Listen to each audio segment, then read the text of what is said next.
The National Farm Machinery Show for 2008 is winding down, and we've been spending quite a bit of time here and noticing that the mood here at the show has been very upbeat.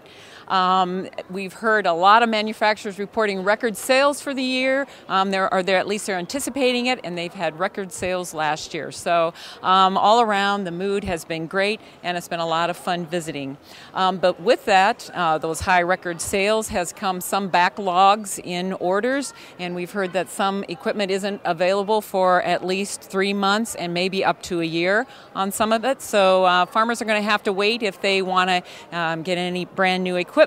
And probably the equipment that is selling the fastest, at least what we've heard from some, is the bigger the equipment, the faster it sells. And another thing is the bigger equipment at this show draws the biggest crowds. For example, the Challenger booth, there was a Challenger tractor model, the MT900B series, that was just introduced. There was plenty of people around that one. We did learn that it was in January. It was came onto the market, and there are a few models available for any farmers out there who want to still get one of those. Another big four-wheel drive high horsepower tractor that attracted a lot of attention was the Bueller's Versatile model. So I think those two are available for purchase.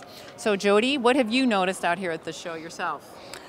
Precision farming products are continuing to just increase in popularity, and of course the most popular system is guidance. It's becoming almost a given, and a lot of times it's being factory equipped, and the new trend this year is combining guidance packages with application control systems that allow for more precise application of seed, chemicals, and fertilizer. So now you're combining those two things, guidance and application, in a single monitor and a single set of control boxes, and it's all being seamlessly integrated from the manufacturer. Also, we're seeing a lot of planter control systems that can be as small as reduced to as small as a single unit to allow seed rates to be shut on and off according to your location in the field. And this allows for great savings on seed costs. Another trend that I was noticing is there are plenty of manufacturers out there with the smaller tractors, the compact lines that are under 50 horsepower and just a little larger utility tractor. All the major U.S. manufacturers are in this market, which is geared to that growing lifestyle segment. One of them in particular was McCormick. We saw some utility-sized tractors. And then there are many foreign brands that we saw, like Kioti and TYM. And these were in the market for both compacts and utility tractors. While the mood is upbeat here at the show, we have noticed, or at least I have noticed, a note of caution out there. What do you think, Jody? I've heard that too, because along with the higher commodity prices, everyone's talking about the higher input costs, which have, as you know, skyrocketed.